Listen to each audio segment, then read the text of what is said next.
गुजरात के लोकप्रिय मुख्यमंत्री श्रीमान भूपेंद्र भाई पटेल, गुजरात भारतीय जनता पार्टी के अध्यक्ष और संसद में मेरे साथी श्री सी.आर. पाटिल, केंद्रीय मंत्रिपरिषद के मेरे सहयोगी पुरुषोत्तम रूपाला जी, मनसुख मांडविया जी, डॉक्टर महेंद्र मुजपरा जी, हमारे वरिष्ठ नेता श्री वजूभाई वाला, श्री विजयभाई रूपाणी, पटेल सेवा समाज ट्रस्ट के सभी ट्रस्टी, सभी दाता, विशाल संख्या में हमें आशीर्वाद देने के लिए यहां पधारे हुए पूज्य संतगण, गुजरात सरकार के अन्य मंत्रीगण, सांसदगण, विधायकगण और इतनी गर्मी के बावजूद भी आटकोट में इतनी बड़ी संख्या में आशीर्वाद देने के लिए आए हुए मेरे प्यारे भाइयों और बहनों,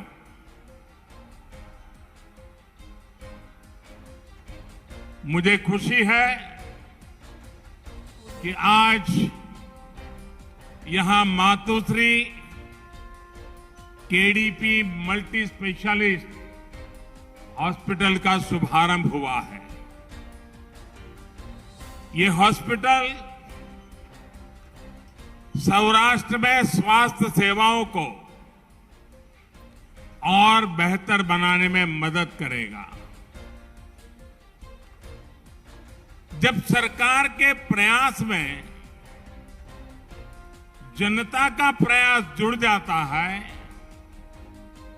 तो सेवा करने की हमारी शक्ति भी अनेक गुना बढ़ जाती है। राजकोट में बना यह आधुनिक अस्पताल एक इसका बहुत बड़ा उत्तम उदाहरण है। भाइयों और बहनों, केंद्र में भाजपा के नेतृत्व वाली एनडीए सरकार राष्ट्र सेवा के 8 साल पूरे कर रही है।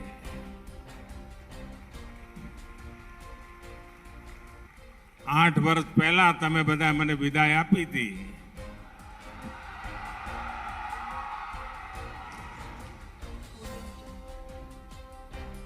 પરંતુ તમારો પ્રેમ વધતો જ જાય છે।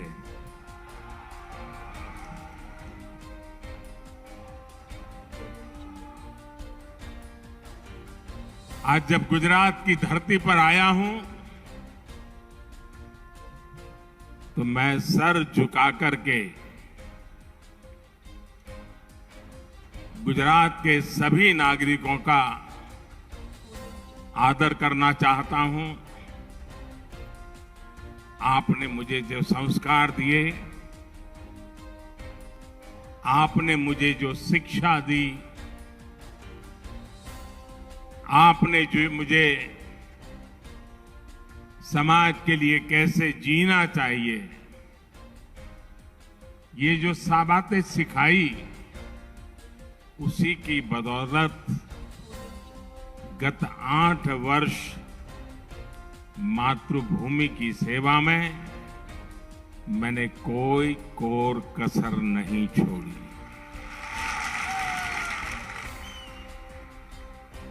ये आप ही के संस्कार हैं, इस मिट्टी के संस्कार हैं।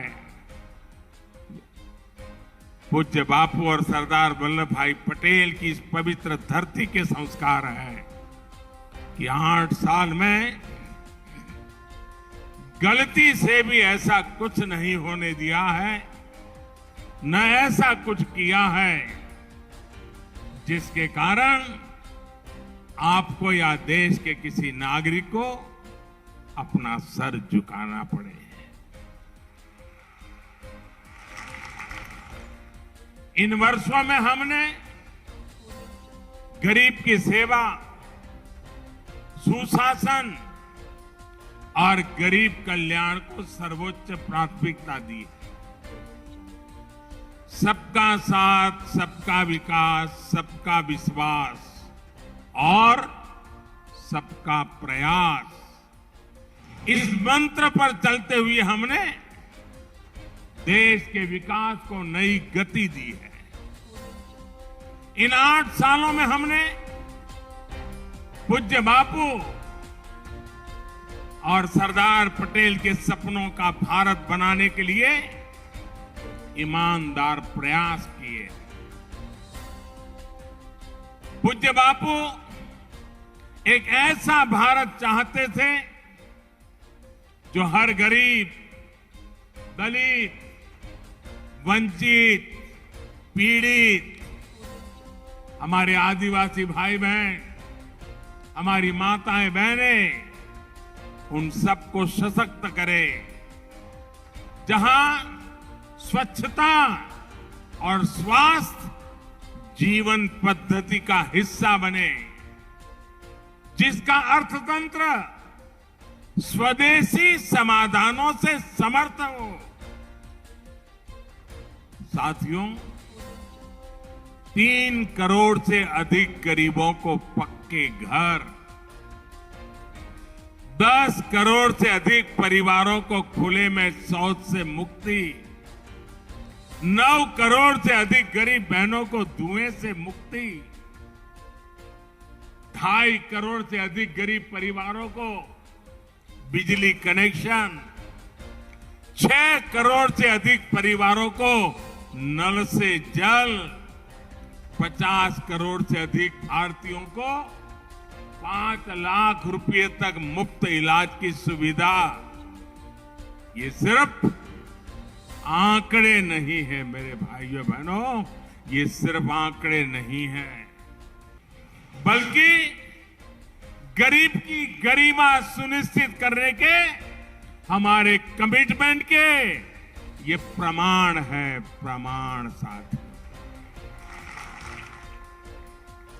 भाइयों और बहनों, गरीबों की सरकार होती है तो कैसे उसकी सेवा करती है, कैसे उसे सशक्त करने के लिए काम करती है, ये आज पूरा देश देख रहा है।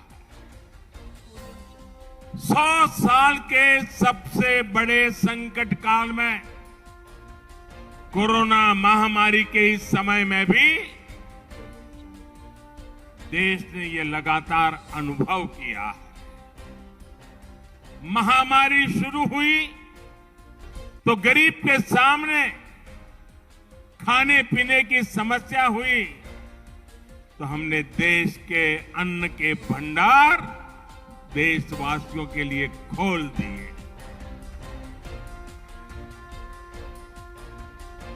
हमारी माताओं बहनों को सम्मान से जीने के लिए जनधन बैंक खाते में सीधे पैसे जमा किए, किसानों और मजदूरों के बैंक खाते में पैसे जमा किए, हमने मुफ्त गैस सिलेंडरों की भी व्यवस्था की ताकि गरीब के घर की रसोई चलती रहे, उसका घर का चूल्हा कभी बुझ न पाए।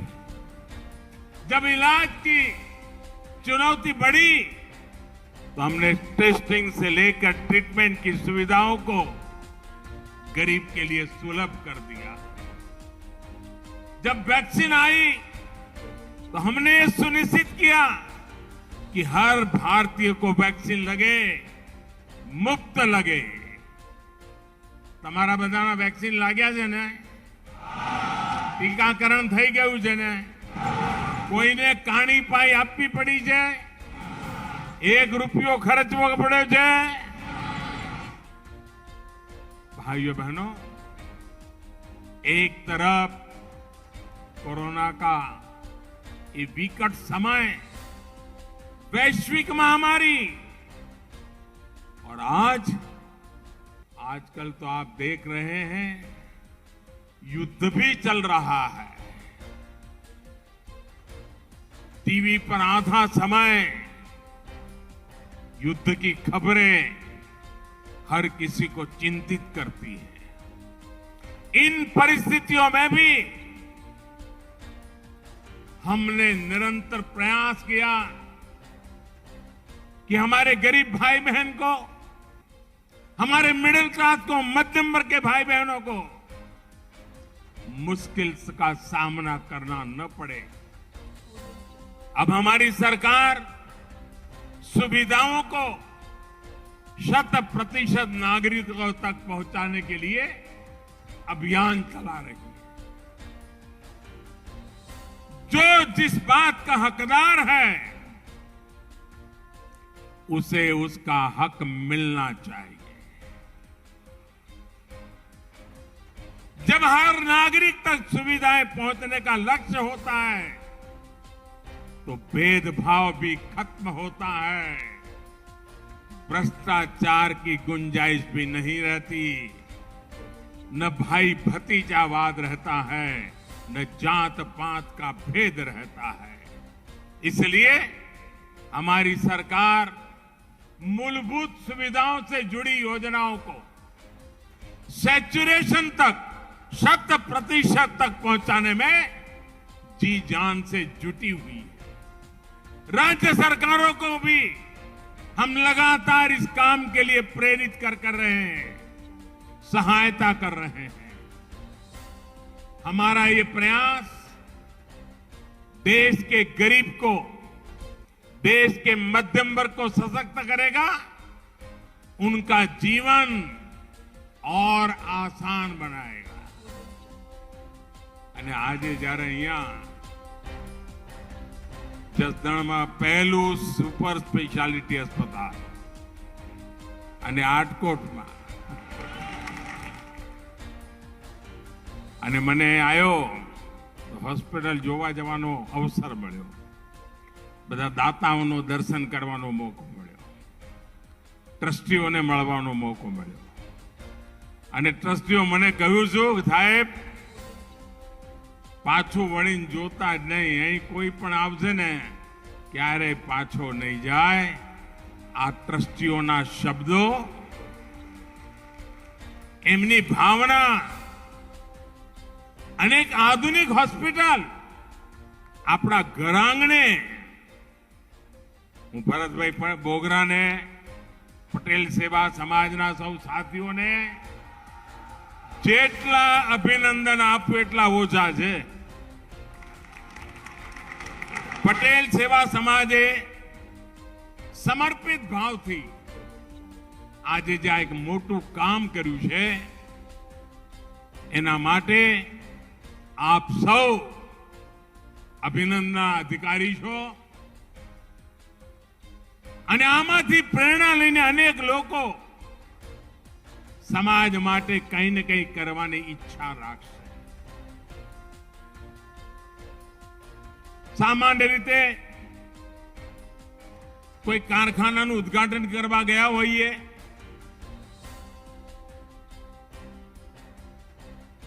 કોઈ બસ સ્ટેશનનું ઉદ્ઘાટન કરવા ગયા હોઈએ, રેલવે સ્ટેશનનું ઉદ્ઘાટન કરવા ગયા હોઈએ, તો આપણા મનથી ભાઈ કહીએ કે ભાઈ તમારું બધું કામ આગળ વધે, ખૂબ આગળ વધે, ખૂબ લોકો પ્રવાસ કરે, કારખાનામાં ઉત્પાદન ખૂબ સરસ થાય, પણ હવે હોસ્પિટલમાં શું કહેવું બોલો?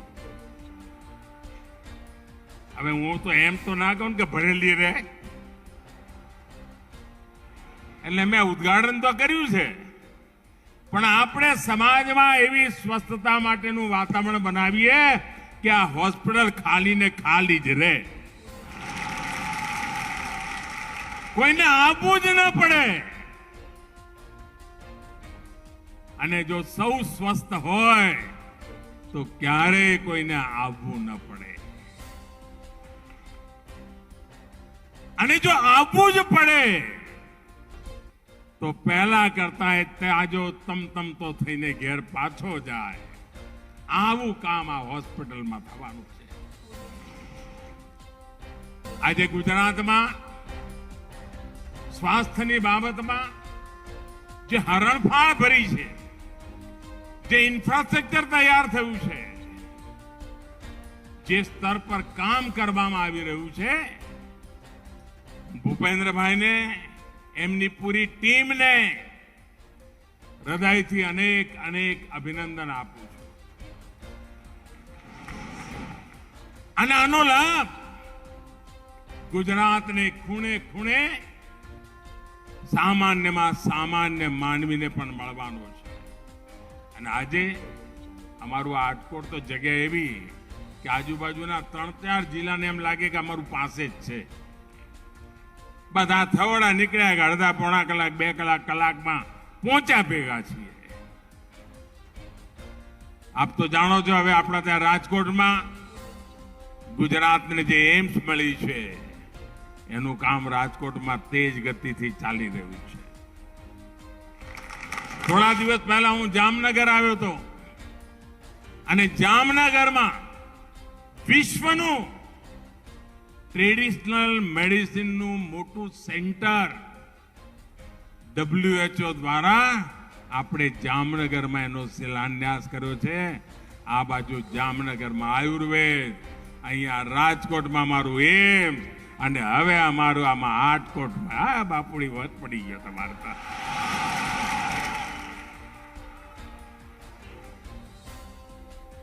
સાથીઓ, 2 દશક પહેલા હું તમારી સેવામાં મને મોકો તમે આપ્યો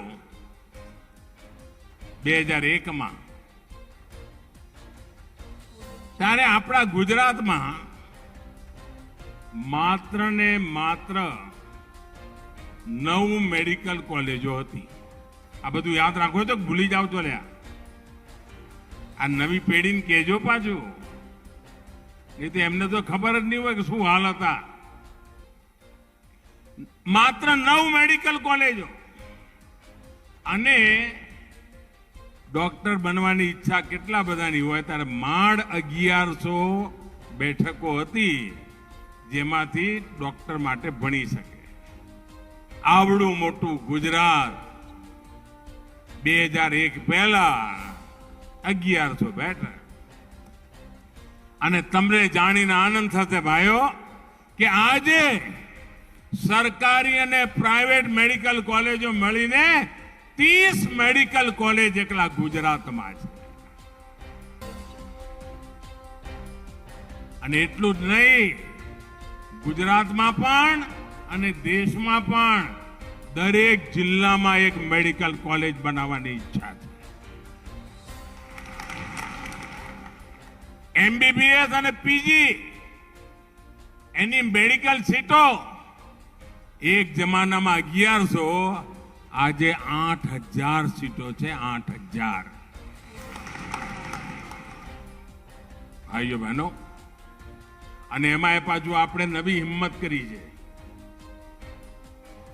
તમે મને કહો, ગરીબ મા બાપને પણ દીકરો કે દીકરી ડોક્ટર બને એવી ઈચ્છા થાય કે ના થાય? જરા કહો તો ખબર પડે. થાય કે ના થાય? થાય કે ના થાય? પણ હવે એને પેલો પૂછે કે તમે અંગ્રેજી માધ્યમમાં ભણ્યા હતા કે ગુજરાતી માધ્યમમાં? હવે તમે અંગ્રેજી માધ્યમમાં ભણ્યા હો તો ડોક્ટર બનવાનો દરવાજો ખુલે. તમે ગુજરાતી માધ્યમમાં ભણ્યા હો તો તમે ડોક્ટરનો દરવાજો બંધ. હવે આ અન્યાય છે કે નહીં? અન્યાય છે કે નહીં ભાઈ? આપણે નિયમ બદલ્યો અને નક્કી કર્યું કે ડોક્ટર થવું હોય, એન્જિનિયર થવું હોય, માતૃભાષામાં ભણીને પણ થઈ શકાય અને લોકોની સેવા કરી શકાય. સાથીઓ, ડબલ એન્જિનની સરકાર, ડબલ લાભ તો હોય જ, હોય કે ના હોય? અને આપણા ગુજરાત વાળાને સમજાવવું પડે કે મોસાળમાં જમણ હોય ને માં પીરસનારી હોય. હવે આનો કઈ અર્થ સમજાવવો પડે ભાઈ. આ ડબલ એન્જિનની સરકારે ગુજરાતના વિકાસને નવી ઊંચાઈ પર પહોંચાડવા માટેનું કામ આપ્યું છે ભાઈ. વિકાસની આડેની બધી અડચણો દૂર કરી છે અને એનો લાભ, તેજ ગતિથી વિકાસનો લાભ આજે એનો ગુજરાતને મળી રહ્યો છે. 2014 પહેલા ગુજરાતમાં એવા અનેક પ્રોજેક્ટ હતા કે દિલ્હીમાં એવી સરકાર હતી કે અહીંથી પ્રોજેક્ટ જાય ને તો એમને પ્રોજેક્ટ નહોતો દેખાતો, એમને અંદર મોદી જ દેખાય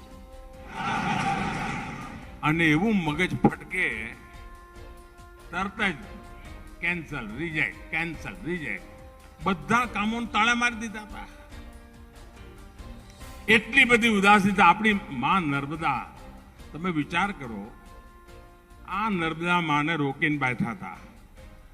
આ સરદાર સરોવર બાંધ બાંધવા માટે આપણે ઉપવાસ પર ઉતરવું પડ્યું હતું, યાદ છે ને સાથીઓ? અને ઉપવાસે રંગ લાયા કે સરદાર સરોવર બાંધ બની ગયો, સૌની યોજના બની ગઈ અને નર્મદા માતા કચ્છ કાઠિયાવાડની ધરતી પર આવીને આપણું જીવન ઉજાડવા માંડી પડી. માત્ર આ કામ થાય છે આપણે ત્યાં. અને હવે તો સરદાર સરોવર બંધ. સરદાર વલ્લભભાઈ પટેલ, આખી દુનિયાનું સૌથી ઊંચામાં ઊંચું સ્ટેચ્યુ, આખી દુનિયામાં સરદાર સાહેબનું નામ ગુંજી રહ્યું છે ભાઈ. અને લોકો જાય તો અચરજ થાય છે કે આપણા ગુજરાતમાં આવડું મોટું કામ આટલું જલ્દી. એ તો ગુજરાતની તાકાત છે ભાઈ.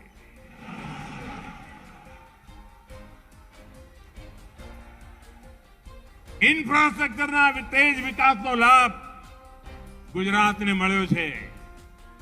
અભૂતપૂર્વ સ્પીડથી, અભૂતપૂર્વ સ્કેલ પર આજે ગુજરાતમાં ઇન્ફ્રાસ્ટ્રક્ચરનું કામ આગળ ધપી રહ્યું છે.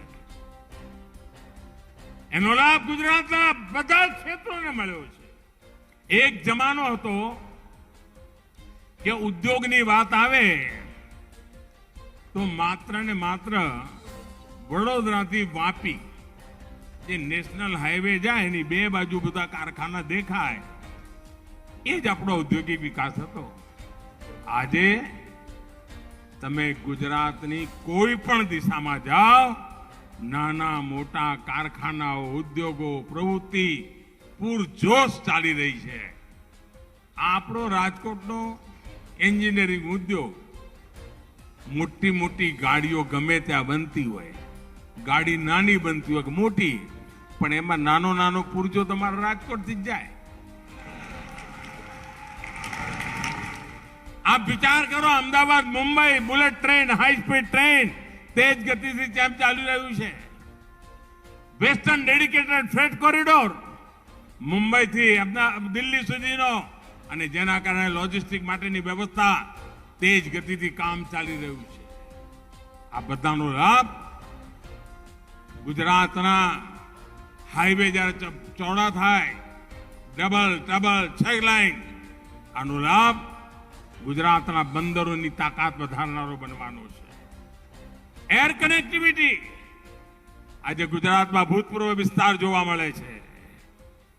અને રોરો ફેરી સર્વિસ, મને યાદ છે, અમે નાના હતા ને છાપામાં વાંચીએ તો એમ તો કે આ રોરો ફેરી સર્વિસ શું છે? હું મુખ્યમંત્રી બન્યો, મેં પૂછ્યું કે આ છે શું, કયા ખૂણામાં છે? બચપણથી સાંભળતા આવ્યા હતા. આજે રોરો ફેરી સર્વિસ ચાલુ થઈ ગઈ અને આ લોકો 300-350 કિલોમીટરના બદલે સુરતથી કાઠિયાવાડ આવવું હોય તો 8 કલાક બચીને ગણતરીના સમયમાં આપણે પહોંચી જઈએ છીએ. વિકાસ કેવી રીતે થાય એ આપણે આજે જોયું છે. એમએસએમઈ ગુજરાતની સૌથી મોટી તાકાત તરીકે ઉભર્યું છે. આખા સૌરાષ્ટ્રની અંદર એક જમાનો હતો મીઠા સિવાય કોઈ ઉદ્યોગ નહીં. કાઠિયાવાડ ખાલી થતું હતું. રોજી રોટી કમાવા માટે કચ્છ કાઠિયાવાડના લોકોને હિન્દુસ્તાનના ખૂણે ખૂણે ભટકવું પડતું હતું. આજે હિન્દુસ્તાનના લોકોને કચ્છ કાઠિયાવાડ આવવાનું મન થાય છે, બંદરો ધમધમી રહ્યા છે. આ ગુજરાતની તાસીર બદલાણી છે. આપણો મોરબીનો ટાઇલ્સનો ઉદ્યોગ દુનિયામાં ડંકો વાગી રહ્યો છે. અમારો જામનગરનો બ્રાસનો ઉદ્યોગ દુનિયામાં એની પહોંચ થઈ રહી છે. હવે તો ફાર્મા ઇન્ડસ્ટ્રી, દવાની કંપનીઓ, એક જમાનામાં સુરેન્દ્રનગર પાસે દવાની કંપનીઓ આવે એના માટે ગુજરાતની સરકારો ભૂતકાળમાં એટલા બધા લાણી કરવાની જાહેરાતો કરી હતી, કાંઈ થતું નહોતું. આજે દવાની મોટી મોટી કંપનીઓ ગુજરાતની ધરતી પર, સૌરાષ્ટ્રની ધરતી પર અડંગો જમાવીને આગળ વધી રહી છે. ભાઈઓ, અનેક ક્ષેત્રો એવા છે કે જેમાં ગુજરાત તેજ ગતિથી આગળ વધી રહ્યું છે. અને એટલા માટે ભાઈઓ બહેનો, ગુજરાતના ઔદ્યોગિક વિકાસને જે કંઈ લાભ થાય એમાં વન ડિસ્ટ્રિક્ટ વન પ્રોડક્ટ એનું એક મોટું અભિયાન આપણે આખા દેશમાં ઉપાડ્યું છે. અને સૌરાષ્ટ્રની તો ઓળખ પણ છે. અને કાઠિયાવાડની અમારી ઓળખ, અમારી કચ્છની ઓળખ, અમારી ગુજરાતની ઓળખ સાહસિક સ્વભાવ, ખમીરવંતું જીવન, પાણીના અભાવ વચ્ચે પણ જિંદગી જીવનારો ગુજરાતનો નાગરિક આજે ખેતીના ક્ષેત્રમાં પણ ડંકો વગાડી રહ્યો છે. આ ગુજરાતની તાકાત છે ભાઈઓ. અને એ તાકાતને પ્રગતિના પંથે લઈ જવા માટે ચાહે સરકાર દિલ્હીમાં બેઠી હોય કે સરકાર ગાંધીનગરમાં બેઠી હોય, આપણે ચારે તરફ આગળ વધી રહ્યા છે. ભાઈ, આજે જ્યારે આરોગ્યની આટલી મોટી સુવિધાઓ અહીંયા વધી રહી છે, ત્યારે મારા તરફથી આ વિસ્તારના બધા નાગરિકોને શુભકામનાઓ છે. અને આપ વિશ્વાસ રાખજો, હમણાં ભૂપેન્દ્રભાઈ વર્ણન કરતા હતા પીએમ જય યોજનાનું, આયુષ્માન યોજના દુનિયામાં સૌથી મોટી આયુષ્માન યોજના આપણે ત્યાં ચાલે છે. અમેરિકાની કુલ જનસંખ્યા કરતા વધારે લોકો એનો લાભ હિન્દુસ્તાનમાં લે એવી યોજના ચાલે છે. યુરોપના દેશોની સંખ્યા કરતા વધારે લોકો લાભ લે એની યોજના ભારતમાં ચાલી રહી છે. 50 કરોડ લોકોને આયુષ્માન કાર્ડ દ્વારા ગંભીરમાં ગંભીર બીમારી હોય 5 લાખ રૂપિયા સુધી બીમારીનો ખર્ચ સરકાર ઉઠાવે છે. ભાઈઓ, ગરીબી અને ગરીબને પડતી તકલીફો એ મારે ચોપડીમાં નથી વાંચવી પડી, ટીવીના પડદા પર નથી જોવું પડ્યું. મને ખબર છે કે ગરીબીમાં જિંદગી કેમ જીવાતી હોય છે. આજે પણ આપણા સમાજમાં માતાઓ બહેનો માંદગી હોય, પીડા થતી હોય, પરિવારમાં કોઈને કહે નહીં, સહન કર્યા કરે, ઘરના કામ પણ કરે, ઘરમાં કોઈ માંદું સાચું હોય તો એને સાચવે, પોતાને થતી પીડાની વાત આપણી મા બહેનો કોઈને કરે નહીં. અને ખૂબ વકરી જાય તો ઈશ્વરને પ્રાર્થના કરે કે તું મને ઉપાડી લે, આ મારા કારણે મારા છોકરા દુખી થાય.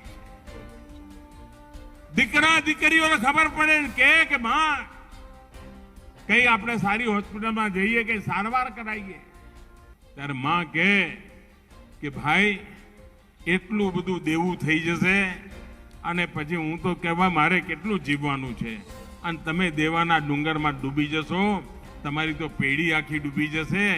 હવે મારે જેટલા દાડા ભગવાને કહ્યું છે હું આ રહીશ અને દુઃખ ભોગવીશ, પણ આપણે હોસ્પિટલ નથી જવું, આપણે દેવું કરીને દવા નથી કરાવી. અને આપણા દેશની માતાઓ બહેનો પૈસાના અભાવે ઉપચાર નહોતી કરાવતી, દીકરો દેવાના ન ડૂબી જાય એના માટે થઈને હોસ્પિટલ નહોતી જતી. એ માતાઓ, દિલ્હીમાં એક દીકરો એવો બેઠો છે,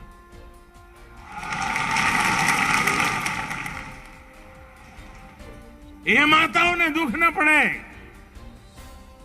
એમને ઓપરેશનની જરૂર હોય, પૈસાના ભાવે રોકાય નહીં, એના માટેનું કામ આયુષ્યમાન યોજનાથી ચલાવ્યું છે. અને મને ખુશી છે કે આ હોસ્પિટલમાં પણ આયુષ્યમાન કાર્ડમાં લઈને આવનાર વ્યક્તિને સરકારની યોજનાનો પૂરેપૂરો લાભ મળવાની વ્યવસ્થા થઈ છે. અને એના કારણે કોઈને પોતાના ખિસ્સામાંથી રૂપિયો દઈને દવા કરાવવી પડે એવા દિવસો નહીં આવે. આપ વિચાર કરો, જનઔષધિ કેન્દ્રો કુટુંબમાં મધ્યમ વર્ગનું કુટુંબ હોય, બાંધી આવક હોય, અને કુટુંબમાં એક વડીલ ડાયાબિટીસનો રોગ હોય માનો, તો એને મહિને 1200, 1500, 1000, 2000 રૂપિયાની દવા કરાવવી પડે. કારણ રોજ એને ઇન્જેક્શન લેવું પડે, કાં ગોળીઓ ખાવી પડે. હવે આવી મોંઘી દવાઓ આ મધ્યમ વર્ગના પરિવારનું શું થાય? આપણે હિન્દુસ્તાનને ખૂણે ખૂણે જન ઔષધિ કેન્દ્રો ખોલ્યા છે. અને જે દવા મહિને 2000 રૂપિયા ખર્ચો થતો હોય, એ દવા 100 રૂપિયામાં મળે અને કોઈને દવાના અભાવે દુઃખી ન થવું પડે. આજે આખા હિન્દુસ્તાનમાં સેંકડોની સંખ્યામાં જન ઔષધિ કેન્દ્રો આપણે ચલાવી રહ્યા છીએ. અને જેના કારણે સામાન્ય માનવી સસ્તામાં દવા લઈને પોતાની શરીરની સુખાકારી માટે થઈને કોઈ પણ નવા બોજ વગર વ્યવસ્થા સંભાળી શકે છે. ભાઈઓ બહેનો, સ્વચ્છતા, પાણી, પર્યાવરણ, આ બધી બાબતો સ્વાસ્થ્ય માટે જરૂરી છે. આંતરરાષ્ટ્રીય યોગા દિવસ સ્વાસ્થ્યના માટે થઈને આપણે ચલાવી રહ્યા છીએ. મારી આપ સૌને આજે જે પ્રાર્થના છે, આપનું સ્વાસ્થ્ય ઉત્તમ રહે, તંદુરસ્ત રહો. આપણું ગુજરાતનું એક એક બાળક તંદુરસ્ત હોય, આપણી ગુજરાતની આવતીકાલ તંદુરસ્ત રહે, એના સંકલ્પ સાથે આજે આ શુભ અવસરે સમાજના સૌ આગેવાનોને હૃદયથી અભિનંદન આપું છું. દાતાઓને અભિનંદન આપું છું. એ દાતાઓની માતાઓને અભિનંદન આપું છું, જેમણે આવા સંતાનોને સંસ્કાર આપ્યા, મોટા કર્યા, જેમણે સમાજ માટે આવડું મોટું કામ ઊભું કર્યું છે. એ સૌને અભિનંદન આપીને, આપ સૌને પ્રણામ કરીને આપે આટલો બધો પ્રેમ વરસાવ્યો. લાખોની તાદાદમાં આવી ગરમીમાં અહીં આપનું આવવું, આ આશીર્વાદ, એ જ મારી મોટી શક્તિ છે, એ જ મારી મૂડી છે.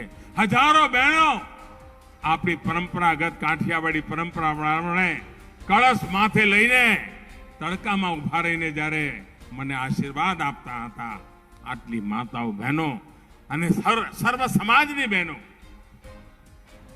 પોતાના ઘરનો અવસર હોય એવી રીતે જે રીતે મને આશીર્વાદ આપ્યા છે, હું એ બધી માતાઓ બહેનોને પ્રણામ કરું છું. એમના આશીર્વાદને અનુરૂપ ભારતની સેવા, ગુજરાતની સેવા કરતો રહું, એ જ આપના આશીર્વાદ રહે. ખૂબ ખૂબ ધન્યવાદ. ભારત માતા કી, ભારત માતા કી, ભારત માતા કી.